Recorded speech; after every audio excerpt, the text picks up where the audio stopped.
today. I just finished up a cup of tea, so Oh, okay. switching things up. I had my little stinging nettle tea. Awesome. All right, I'll give it just a quick moment because I know LinkedIn does a little notification thing. But I am super excited about today's conversation because I've had a few people, not necessarily clients, talking about like some issues in the workplace that we're going through, and just kind of telling them like, okay, make sure you talk to HR, or make sure you bring this up, things that and the third. So I'm really excited for this conversation and what people can actually do if they're ever faced with like conflict. Like in this case, one of them was like conflicted with her employee, not her employee, team member. There we go. I was like, that's not the term I'm looking for.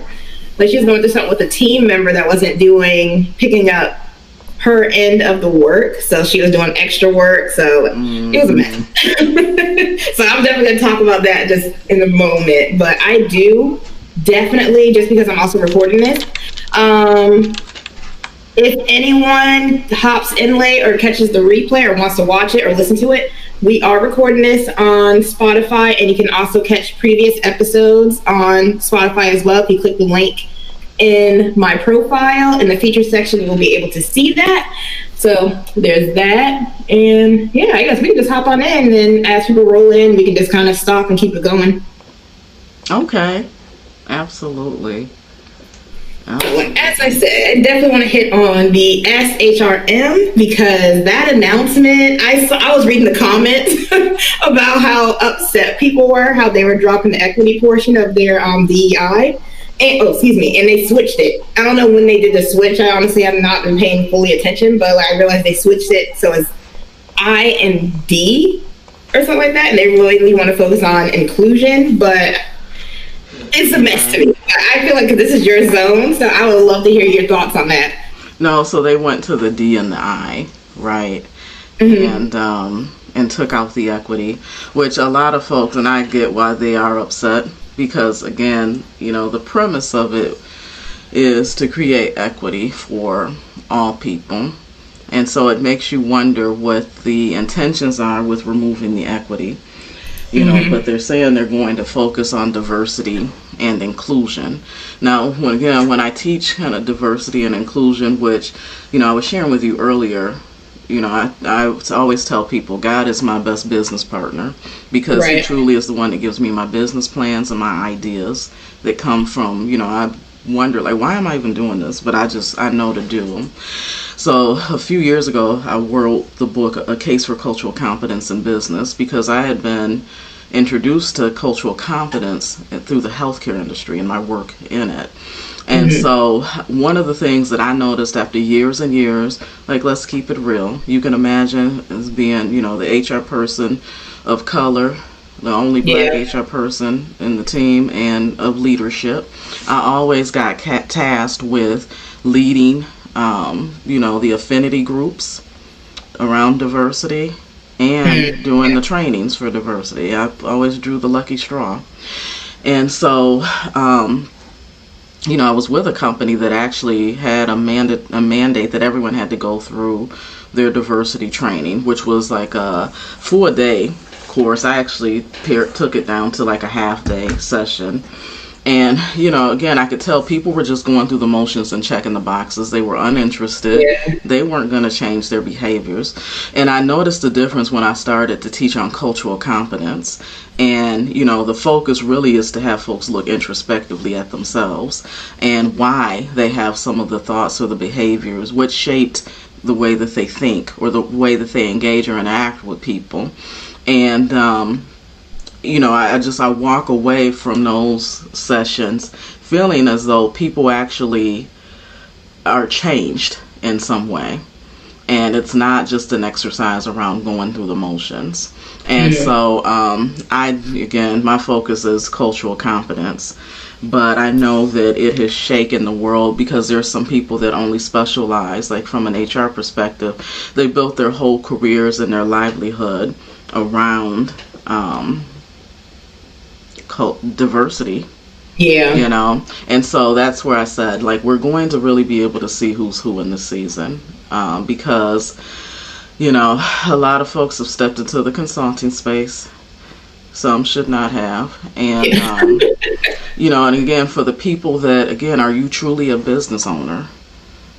Or did you just create a job for yourself? Now, someone that's business focused, because I read some articles today, because actually two pretty huge organizations actually have already moved on that initiative, and they've moved on it in the way that they've actually began to reduce those teams that supported diversity, equity, and inclusion.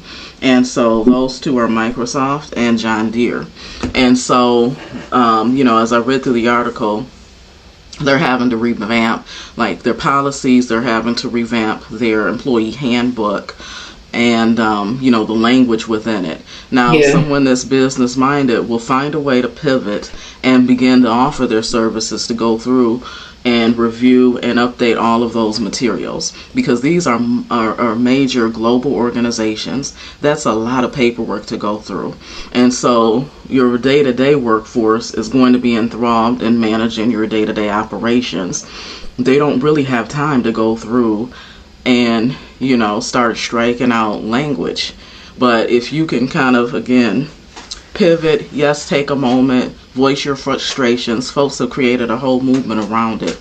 But ask yourself, is there a way for me to pivot as a business owner and to go in and be able to impact change? Now, I probably shouldn't even throw this out there, but I'm going to tell you, now I got the green light this morning that I need to go full on with my cultural competence, right? Yeah. And really start pushing my book, start reaching out to the executives that I know personally, and having some discussions around integrating that, because it allows me a way to still keep the conversation going, to impact change and change the minds of the leadership and the people that are making the hiring decisions and the promotional decisions and things of that nature.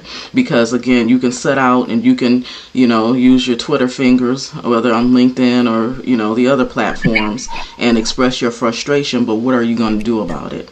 What action are you going to take? I live by the barcode, belief, action, and results. And so ask yourself, what am I going to do? Yes, it's frustrating, but are you going to be a solution? Have you positioned yourself to be a solution? No, that's good.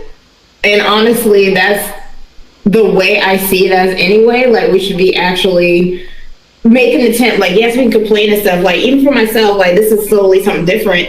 But like with the instance with Forbes Black and like people starting like groups and stuff like against it, it's just like, yeah, like we could speak up about it and stuff, because like they're exploiting Black entrepreneurs and stuff. In my opinion, I thought they were. But at the same time, it's just like, what exactly we're gonna do about that? So like having to come up with a plan of action and like kind of like spin it. Like, okay, I'm doing this. Let me figure out a way to actually market to them. Like, hey, you're coming off this way. Let's change that. So I like that you brought that up. Yeah, absolutely. Absolutely. So, again, it's interesting times. Like I mentioned the last time that we talked on this platform, we are in a political season. And I think, even maybe for our next topic, I would love to explore and have some conversations around navigating in the workforce, navigating this political season in the work environment, because I think that, things are definitely ramping up, and, folks are going to have their opinions, and some will be very boisterous around those. But, again, like as a business owner, shift the focus on how can I be a solution, to being solution based. And that's where, again, like I get frustrated, right, in this whole entrepreneurial journey. But I realize some of it's semantics, and sometimes people don't know what they don't know, and sometimes some folks are just confused. But everyone kind of touts themselves as, oh, I'm strategic, I'm a leader, I was an executive, and really they weren't. Like, let's be honest, when I start really talking to them and we get into the nuts and bolts, they weren't in leadership, and they're delusional.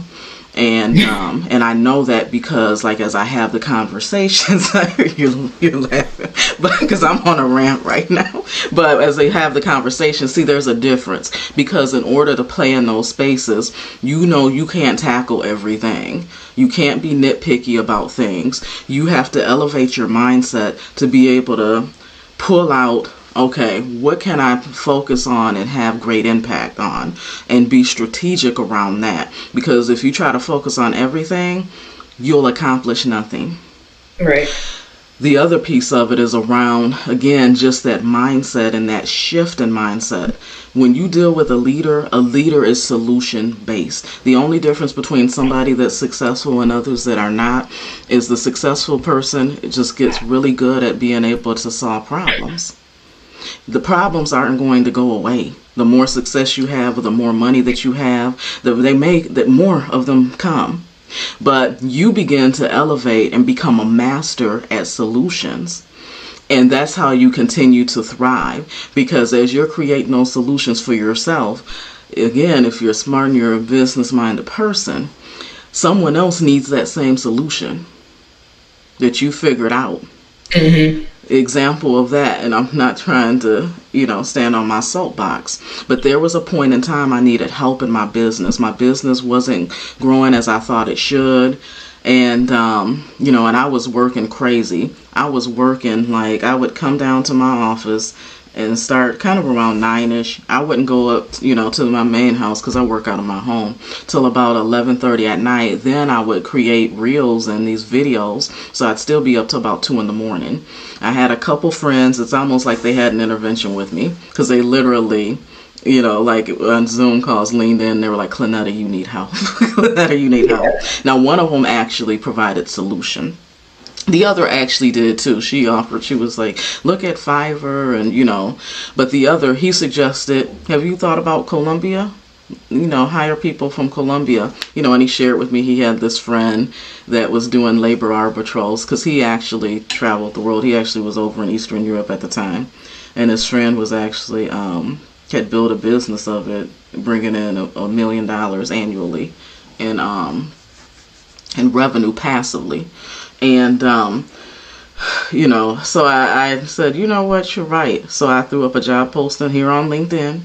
And then I started to research the legalities, right? The compliance of it.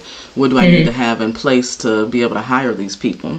But I was providing a solution for myself. And what I realized is that other entrepreneurs aren't going to know the paperwork that they need to have, in place for taxes, how to pay these individuals, and how to not get themselves into trouble.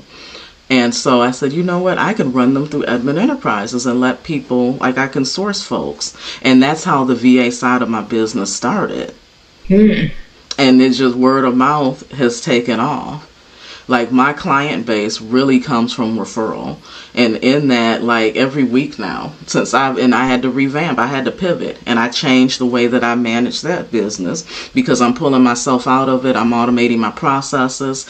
I've hired people to help manage it for me. And so I'm stepping away from many of the aspects of it so that it becomes passive for me. And I will tell you what, I launched like my new package offerings in June, and almost every week I have a new client or a new lead that's being brought to me, usually by a current existing client. That's awesome. But a true testament, I had to solve my need. But then in solving my need, it created an opportunity for me to be a resource for others. I love that. That's not usually how it is, though. It's just like you solve the solution that you need for yourself, and then now you're helping other people with it. So with that being said, I do want to ask some questions because I've been hearing through like the grapevine or DMs about like different workplaces and work areas. I know I'm kind of like sliding away from business ownership, but I would love your opinions on this as well. So like figuring out a solution. So we talk about solutions, but like when it comes to terms of like employees and figuring out solutions, a lot of times I can't even say it because some of the business owners don't even have it either, but like they don't have like the mindset like, how do I solve this first and then seek help after or something like that. So like, for instance, I'm going to use an example again, because I talked about this right before we started this live, that I had someone dealing with a situation with their team member, and their team member wasn't doing the work, and she ended up having to pick up the slack. And like when she reached out for help, like management wasn't helpful at all. It was like they acknowledged it but did nothing. So I wanted to know from your perspective, like when it comes to HR and everything, like how do you guys handle situations like that? Because like she spoke up, but like she didn't get it resolved. So like what would be like the next thing for her? To begin to document it. Okay. Yeah, she needs to begin to document it. And that's the key. And then she needs to again decide if that's the environment for her to be in, because here's the reality. So a lot of my straight talk with people as of late is, what is your next? Think through strategically. Like, you got to think beyond just today or tomorrow, because the reality is there are some bad HR folks in these companies, and some of it isn't necessarily that they're bad, but when you work for a company, you don't own yourself. Everybody reports to somebody. And so they may not want to go against the grain, and they may not want to push the envelope. And I've come to know and understand, like, I was an anomaly. And because I pushed the envelope, I didn't mind making people feel uncomfortable if there were injustices that were taking place. And so not everybody's going to do that, because their livelihood is at stake. And so, like, I had to have a straight conversation with somebody I've known for years. And I asked her, I said, what is your end goal? And I told her straight up, the reality is that your HR person probably won't really take action. And then there is a chance that, you know, when you go to HR, of course, they're going to have some conversation with your direct manager, and it's probably going to make the situation even that much more uncomfortable. Because now she's really going to be intimidated, because that's what I gathered from the things that the individual was sharing with me. Somebody that got promoted up into a role who really doesn't have the skill set, and so they're intimidated by the person that I know. And so you know, I said, you need to think through, what is your game plan? Like, are you able and willing to leave that organization? You know, happened up on a lady, she's, I think, titled the Anti-HR, and she actually helps people craft, as well as the 877 HR Help You that I spoke about before. She actually helps people craft their exit strategy. In some cases, because they are being unduly, you know, harassed or what have you, she sometimes helps them exit with a payment. You know, and I know that the 877 HR Help You has been helpful in helping some folks do that same thing. You know, they even offer like the ghostwriting services. So they will draft like the emails and everything, you know, provide you with the documentation to be able to provide with the employer so the conversations can begin. But for that individual, she needs to document, you know, and again, just simply a follow-up email around the conversation that she had where she raised the issues or concerns. You don't have to be accusatory in that conversation, but you want to just kind of recap what the conversation was, if there were follow-ups or takeaways, if the person said they would look into it, try to get some time in around when they would be able to get back to you to have solution. Okay, that's why I figure, like, make sure everything's documented and making a mental note of everything, or note of everything. Yep, just note everything.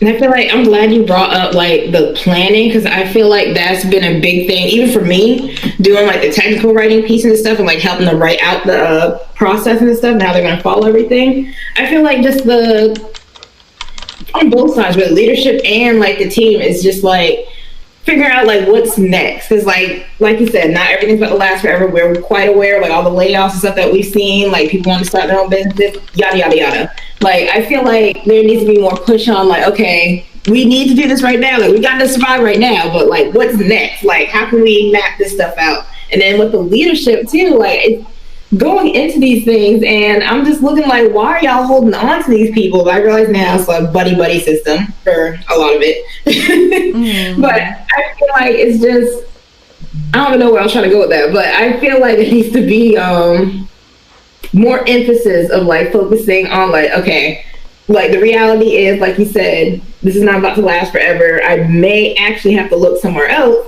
But I guess for those that may not arrive to that level yet, or like realization yet, are there anything in place? I know we mentioned this probably like a couple months ago, but is there anything in place for employees to do that may not feel safe almost to speak up in the workplace, but they're not ready to leave their current jobs yet?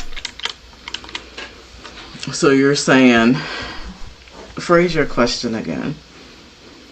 I guess just like what kind of like rights almost do like the employees have, or they should have, when the environment may not be safe. And like I know the clear thing people should do is leave, but like for those that aren't ready to leave their jobs yet, but they don't want to, they want to like, I don't know, they don't want to change it. What am I trying to say?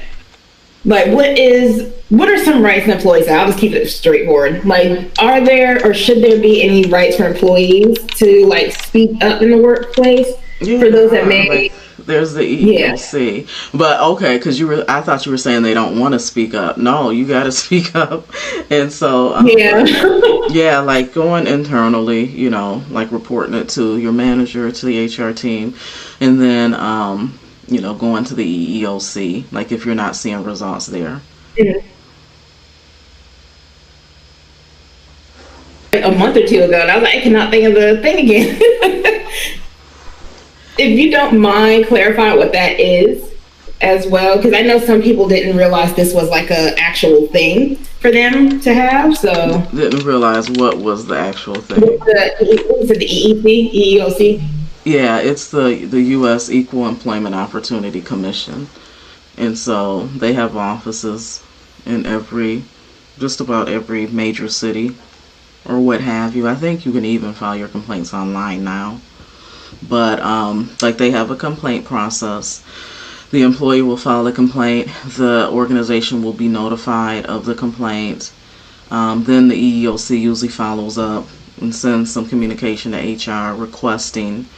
They'll request specific documents. They will outline based upon the complaint, like we'd like to see these documents. So then they go back and do an evaluation to determine whether or not there has been, you know, some things that have occurred that warrant the complaint. And if that's the case, then they try to engage in some sort of mediation or what have you with the company and with the employee. Because I was like, I gotta remember. I always had to like go to Google. I was like, man, Cornetta said this already, and I couldn't remember the place. See, this is exactly why HR needs to be necessary. I was like, don't follow me up. Please don't vote. Yeah, absolutely. Absolutely. So no, I think that's the means, right?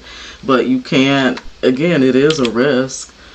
You know, I think oftentimes people, they want to avoid any risk. And with that attitude, like nothing's going to happen. Like if you don't say anything, like, you know, like nothing's going to happen. Yeah, it's just going to continue. Yeah. And so you have to be ready, you know, again, just try to think beyond today. And what is your final outcome? Like, what do you really want to have happen?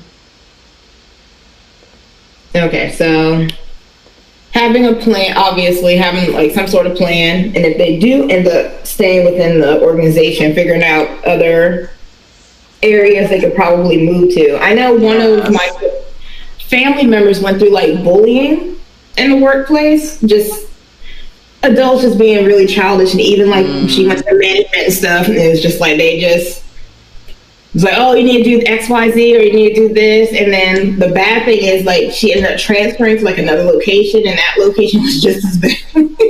Oh, just goodness. Bad.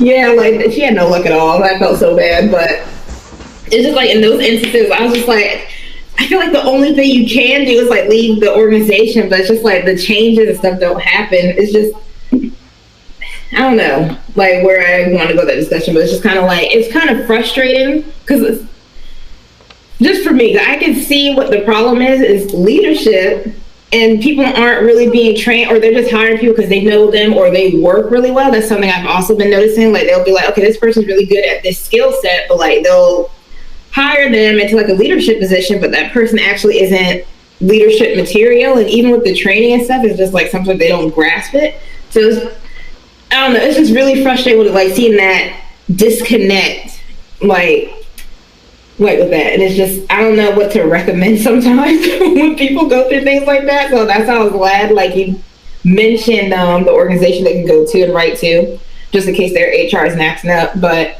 I'll say another person I've talked to, like, I don't even know what you can do, or maybe go like higher up, because they do have like that hierarchy. But she had a manager that was really petty, so like she would speak up and stuff, but if he didn't like what was mentioned, he would just kind of like have an attitude and everything.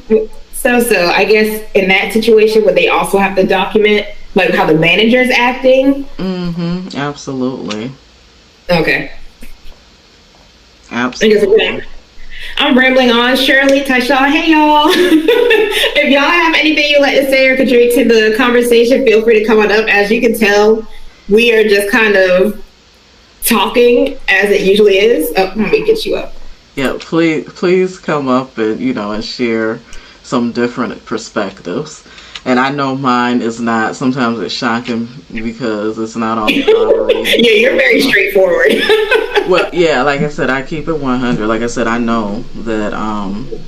Like I talk to folks all the time that have had very bad HR experiences. And it pains me because I love my field. I love my career. I went into it for a reason.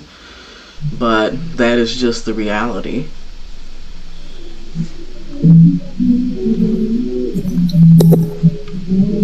Hey, ladies. Hi, ladies. Hey, Adriana, Clinetta. I just was like, came on LinkedIn and saw Speak Up. I was like, oh, what's that? Because like, I completely agree. Like, speak up, because what really bothers me is that when I was in a position where it was like, yes, the workplace was toxic, and the employer was actually trying to do something about it because like they was aware of the issues. So we didn't have a real HR, but what they did do is hire a I guess like a consultant, and what she did was like they picked a few people to interview. Now I understand both sides. They probably couldn't afford it, whatever it was, but she came in and she tried to interview, and I think I was the only one who honestly spoke up. Whether it was, I spoke my mind, and I didn't really care if I was talking about like one of the head bosses or something, because they asked, right? They asked, and I was completely honest. And then when I spoke to other people on my team, they was like, oh no, I didn't say that much, because I'm not about to talk bad about the person who's like can be responsible for me losing my job or not. I'm like, but they asked. Like, they asked. And what I learned is that a lot of the people, especially when they do stuff like that, as far as they ask, they don't be knowing like how we feel about it. They just be like, some people be like, oh, I'm just real and that's how it is. But until some people actually care about how they affect others, so they want to hear your perspective as far as they did something that affected you in a negative way, especially when it's their business.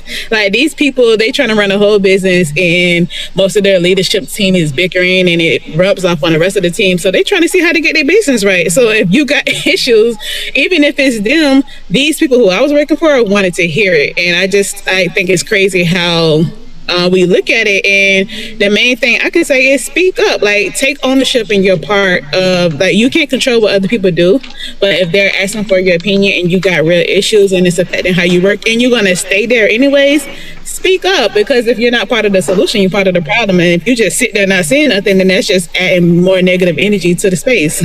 That's my opinion. Thank you for saying that. I'm gonna clap and give you a round of applause.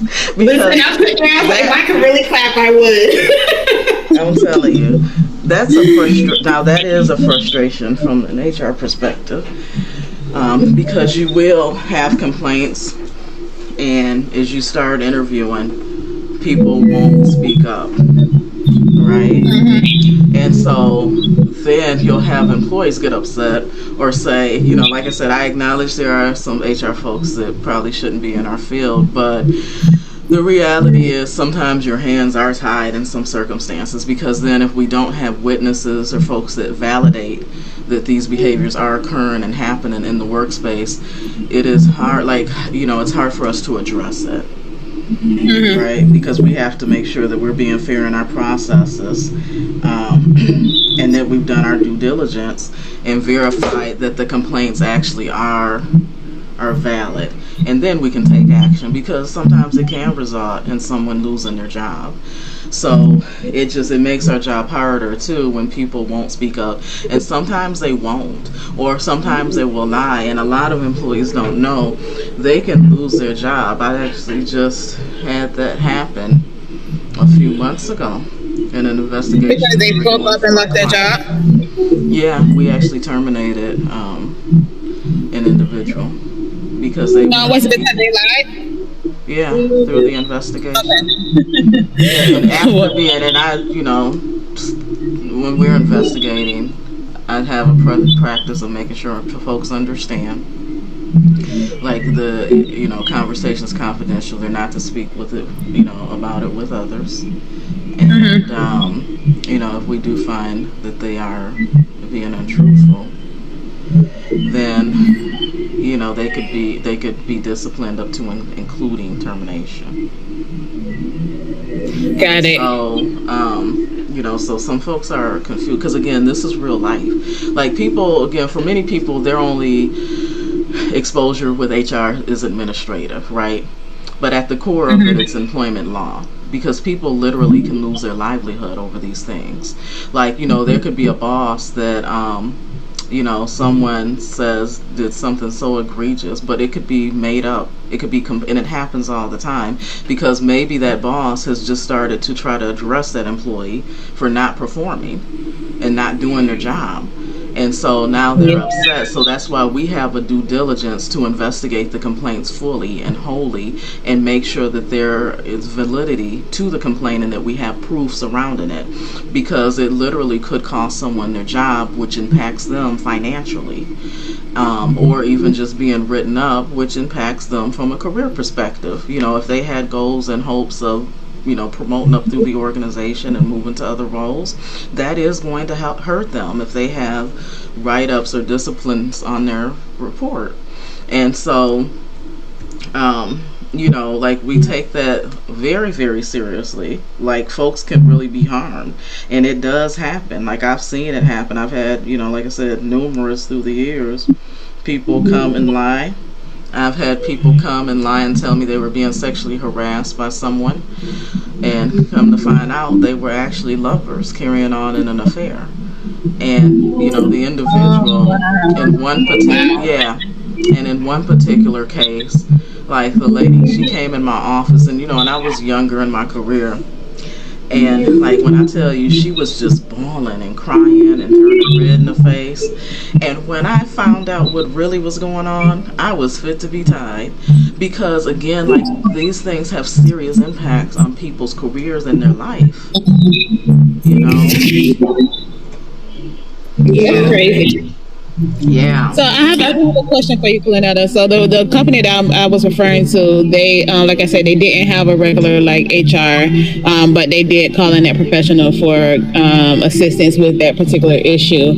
At what point do you think it is crucial for someone to, like, have a full-time HR person or department? Because it was still a small business, and it was like, I'm assuming, like, not at that level. Yeah, not. I don't know if it was, like, as far as they didn't find it as important, or they really couldn't afford it. But so when do you think they should have make that, like, a necessary part of their org chart, or if they can't, like, really implement it as a department or position for someone, what guidelines do you think they should have in place to make sure that they're not that pretty much they're being fair to their staff? Yeah, what they did exactly was right, and I'm a proponent for it, because that's what one of my businesses is. We're fractional HR services. So we help clients clients, like that all the time. Right now, we kind of work with mostly larger clients, but no, it's a lot of times folks that are in that space where, like, 1 to 75 employees, they might not have an HR person, but usually they have, like, for someone to do the administration. But then they get into trouble, like as you're speaking, with the employee relations side, because it's just not in their wheelhouse, and they don't have a vantage point to be able to handle those issues. And so they did the right thing in bringing on a specialist, a consultant, or bring on someone fractionally to help. Like, we have an HR Whisper on Demand package for those types of folks. So usually, a lot of times, those types of businesses, they may have like an office manager that they throw the HR, work on. Or in some cases, it may be a spouse, like the wife. Like, they just have them like, oh, you're going to do the HR stuff. And they don't know how to handle those complex issues. And so that's where, like, they can call and ask for guidance on how to manage some of these issues, or if they do need someone to show up on site and actually work through those things, we can. So they actually, I applaud them. Like, I think they did the right thing in bringing on resources. Got it. Now, would you have done anything differently? Because like I said, I understand exactly where the staff was coming from, where they didn't trust it, and I do think that's a very important factor. Like, you're dealing with issues already. They hire someone they know, and this is their, like, as far as from my point of view, from the staff, my first introduction. I'm just real, so I didn't hesitate when it came down to keep speaking up. But this is like my first interaction with the person, and then also my manager handpicked who he wanted to do the interviews.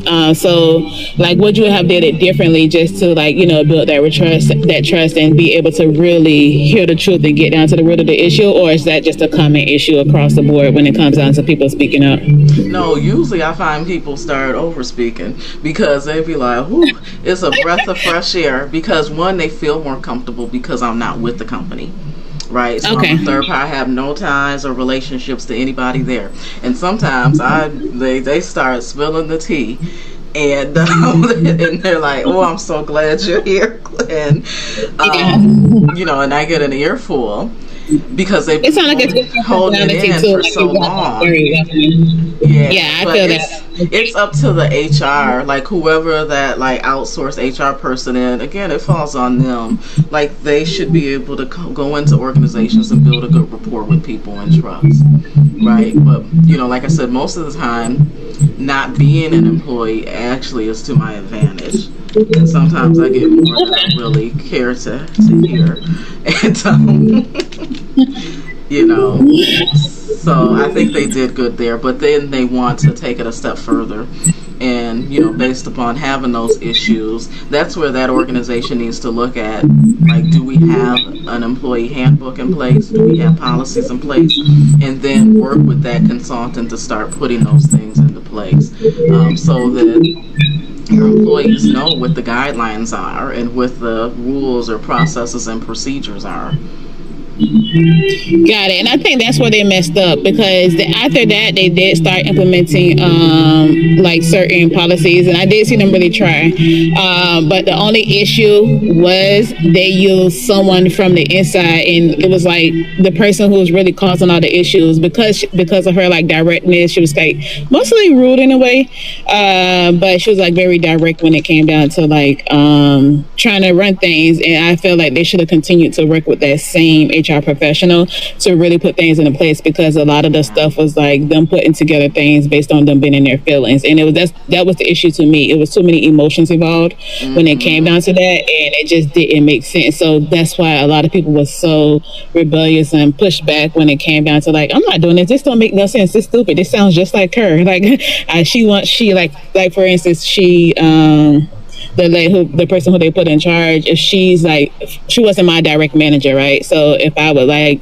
say no, I'm not doing that, then she would like go through so many hoops and joops and talk to all these different people to try to get me to do it. And I feel like it was like more manipulation, and that's how it was across the board, and they allowed it. You get what I'm saying? So I think they should have continued to work with the HR professional to get in there, because so they didn't continue to work with the person. No, it was just that. Okay, let's just. And I'm assuming maybe she had different packages. I really don't know. But that was like my only time talking to that person, and that was it. I didn't hear anything after that. Nothing else. But I did see them try to. Maybe that was her recommendation to start doing this and start doing that, or maybe they did like have certain meetings with her. But I know the person who was doing like putting everything together was someone from like a ex-wife of one of the owners. You get what I'm saying? So it was like really crazy to me, and I saw like how it affected the staff. It just wasn't right. I feel like they just did it just to say they had it. Oh wow. And some companies, they make that mistake. That's a frustration with consultants. Some companies are, and I don't work with those folks anymore, thank goodness, but some companies, again, they're trying to be too cheap, right? And usually they don't want to call us when they do have like litigious activity where it's going to cost some money in lawsuits, and then it's like, okay, now clean this up for me. And it's like, what, It's so funny you said that, because now that I'm into wellness and I'm like I'm gravitating back towards like corporations, and specifically like I feel like I'm being called to small businesses, but it's actually a fear around that because of my experience with that particular company. Like I love them like as people, and it was like there was great people, but as far as how they ran the company, I'm like, and I'm a fixer, I'm a firefighter. Like when I always go in and try to put out fires.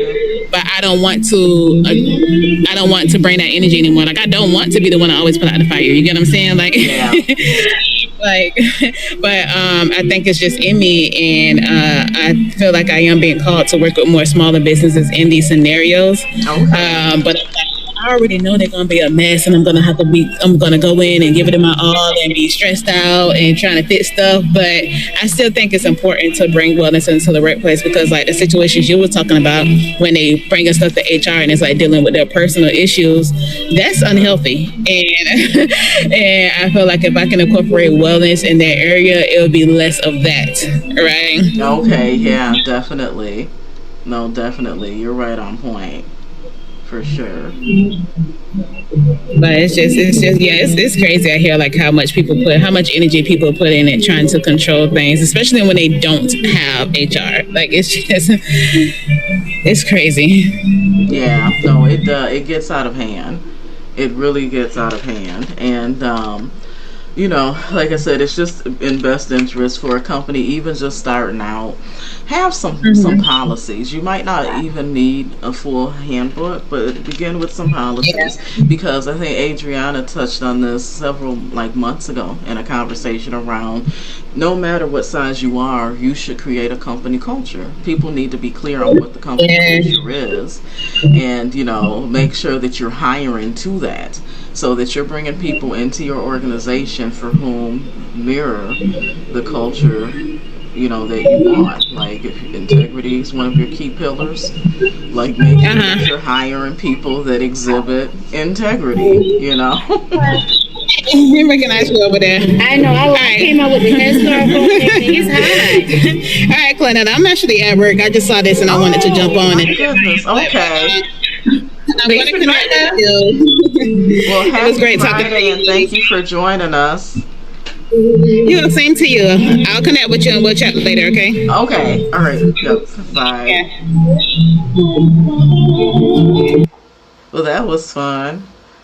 It was. I was like, honestly, I feel like we can just stop this here. I'm going to stop that. Yeah, absolutely. This has been a good, engaging conversation. But yeah, again, someone has to speak up, right? And again, and your investigation responses are confidential. Of course, they're going to be shared with leadership on a need-to-know basis, and possibly outside counsel if the situation warrants that. But again, for not only for yourself but also for your colleagues and the people that come behind you, you have to speak up, otherwise you risk nothing happening. And so when you say hey, this is going on and they're not doing anything about it, you have to look at yourself too. Yeah, you're right. I was like, honestly, it just boils down to literally what we've been saying. You have to advocate for yourself and finding ways to do that. And it sucks. It's just like, there's so much I can say about that. Like, I feel like this really needs to be like a training thing or something offered. I know it's not, but I feel like that's something that needs to be like explained a little bit more. But no, definitely. Well, I've enjoyed it, Adriana. Another great Friday. I'm looking forward to this Friday. I am shutting it down early because I'm committed to Summer Fridays for Edmond Enterprise. Listen, I'm for it. Yes, indeed. And Have a so, good talk. thank you. I am so excited. Like, I am too. We talked about this again. The second half of 24. When I tell you it is proven to be dynamic, we're on the move. I'm telling you. Listen, I feel the same way on my end. Like, I talked to somebody, went to some networking events, which is why I'm kind of like MIA this past week. Ended up connecting with someone that like worked with Amazon and some other things through like the L&D department. He was wanting to partner up on some stuff, but him and I are going to be meeting once my kids go back to school and stuff. And she's been subcontractor for a couple contracts. So I'm good. I was like, this is where I want to be at for the second quarter, so I can really focus on some other stuff. I'm telling you, and I tell you what, and then I got to shut my mouth and hop off. If you're not seeing the growth that you want to see, you need to look introspectively, because the reality is it may be you. Yeah. And again, like I said, I'm on my unpopular ish today, because the reality is it may be you. Like, maybe you're trying to do everything in your business like I was some time ago. Maybe you do need to invest in having some help to be able to streamline your processes and things. Or maybe you're just not on top of it. Like, there's so many people, because things are coming so fast. It's like I got money being thrown at me, right? And like, when I say I'm a money magnet, avalanches of money flow into my life. Like, that is the truth. And it's to the point, like, I call people, or I'm trying to put them on, and know what I'm realizing? A lot of people are scared to make money. And you know what? At the first sign of that, I gotta move on. Like, I'm not about to convince you to make some money. Right. If I have to school you and teach you how to make money, or I give you an opportunity, and then you're lollygagging around, and like, you don't know how to do like simple things to get yourself in position, I gotta move on. Like, I gotta move on, especially like as I bring people on as contractors, because I'm not gonna pay you and hold your hand and do step by step. Now, there's some things I will help train on, like with the AI. I'll share my knowledge and stuff with that. But like, I'm not bringing you on to pay you money, and you can't do simple things for yourself. But if you're doing that, then I know that's what's happening in your business. So when people say, oh, things just aren't picking up, they're going slow, I don't know, I'm just not, I'm having a hard time launching, you need to look at you. Yeah, that's exactly what it is. I know you and I both have, are proponents and have undergone growth ourselves. Like, we're not just sitting up here talking. Like, we've gone to conferences, we paid to be mentored, we've read the books, and and we're reaping the benefits of that, because we're continuing to grow and expand as our businesses continue to grow and expand, so that we can serve them properly. And so, again, just first look at you, look in the mirror, and say, you know what? Are there some things that I need to improve upon? Are there some areas that I may not be skilled in, and I need to go through some training? Because that really could be it. That's exactly. I mean, I feel like that's a great way to end this. I was like, it really is. Like, I had to learn so much. Like, it's me internally. Whenever I was getting opportunities and I wasn't taking full advantage of them, it's me, and I had to fix that. Yeah. Or you move too slow. Like, with me, I move fast. So if I hit you up and I'm like, hey, do you have this? And you like, oh, okay, I got to get back. Sometimes that's just not a fit. Because that's not how I work with my clients. And that's one of the things I pride myself in. Like, if I know of a problem that they have, and especially if I'm meeting with them like that afternoon, I have a solution when I step in that meeting for them. Right. And so, and that was a testament that happened. I was able to bring Christina in to help me with something. That morning I got a call, 10 or 11. Clonetta, do you know somebody that could help with XYZ? I knew I had a meeting on the calendar with them at 4:30. So when I got on the phone with her, got busy. And then when I stepped into that meeting, I was able to bring solution. And that just makes your client say, literally, like the person literally decompressed, the executive, they literally can breathe a breath of fresh air. That's how people quickly gain trust in you, because they know Clanetta's got it. She always has the answer. Yeah. I can count on her. And that's what my mission. That's my mission. I love it. All right, well, enjoy your weekend. Breathe, sending great vibes your way, and enjoy your Friday. Thank you so much. All right. Bye. Bye.